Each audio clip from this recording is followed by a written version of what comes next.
My name is Jonathan Kingston. I'm a photographer for the National Geographic Image Collection. I do a lot of contract work for National Geographic. I also work for their expeditions arm, leading tours all over the world. So the National Geographic Image Collection is a group of photographers who've all worked for National Geographic magazine. It's an in-house agency that represents those photographers. To see all these other great photographs by all these photographers, Joel Sartori and all the rest, just to be here in their company on the walls of this gallery is really quite an experience. I was invited to be part of a foreign film crew photographing the first female panda that was born in captivity as she was being sent back to the wild. And I wanted to be empathetic to her, so our whole team dressed up as trees in these ghillie suits. And the head of the panda program was so delighted that we were empathizing with this panda that he came running up to me and said, "You are going to get to hold 2 baby pandas." And then he paused and said, "President Obama, he only hold 1. And I knew that I had my in, and so I went back and asked if I could do a much deeper story about the incredible work that China is doing to save this species from extinction. The photograph that you see behind me is called Orangutan in the Rain. I shot this photograph in Bali in 2014 at the Orangutan Conservation Park. The sad thing is they are facing extinction because of what we do to the rainforest. In recent years and decades, there's been an incredible increase in this sort of awareness of the general public about endangered species and this current extinction crisis that we're going through. And I think photos and visual stories have an enormous role to play in that. The whole idea behind National Geographic is to inspire and educate, and they do that through very powerful visual storytelling. You think of National Geographic, you think of a single photograph can have an enormous impact on people. In recent years, rhinos have been subject to an incredible spike in poaching. And the horn of the rhino is the most valuable substance on Earth. It's worth its weight in gold or more. I met this particular orangutan. Chitra was only 2 years old when they rescued her from the wild. And I was photographing her when I was at the park. And then it was starting to rain. And Chitra did something quite remarkable. Found a taro leaf from the ground, and then she picked it up.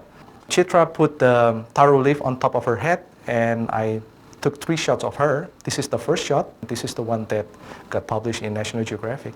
Urban people have lost the connection with the night sky. So when you show a picture of the Milky Way, they can reconnect with the natural night sky that is lost due to light pollution.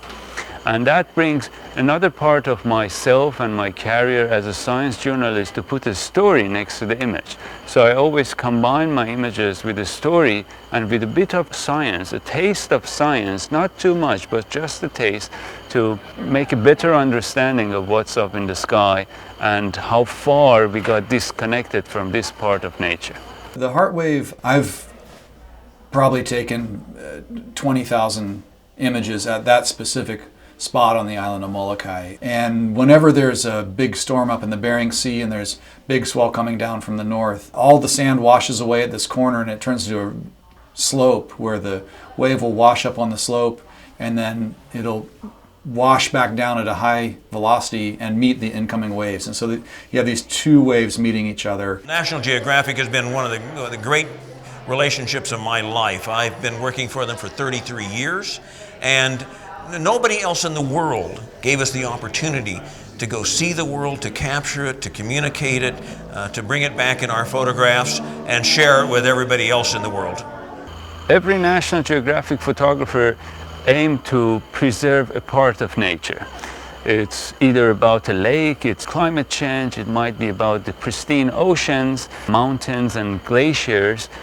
Also about the night sky. Night sky as an essential part of our environment deserves to be preserved, but it needs to be first better introduced to public so we can understand it as part of our nature, not an isolated laboratory for astronomers only, but a part of our environment which every person can communicate with. All my work is about coexistence. It's about the planet. It's about where we're going. And And now I've really continued to tell the story about humanity, how we protect these last great spaces and species. One of my friends, DeWitt Jones, has this great saying, and it's to celebrate what's right with the world. You know, there's so much bad crap going on all the time. His choice, and as much as I can, my choice is to celebrate the good things that are happening in the world. We have to keep our eye on the ball of these species that are slipping onto the endangered species list, that aren't getting the attention they deserve. And I hope through photographs we can convey the sort of majesty of these creatures, to bring awareness to this and to take action to protect these species while we still do have time. We have one planet Earth. We don't get a second chance. And it is this tiny little shared life raft. You know, I think we're at this moment where we see the future unfolding in front of us. We see it coming. We have this tiny opportunity to change the course that we're on.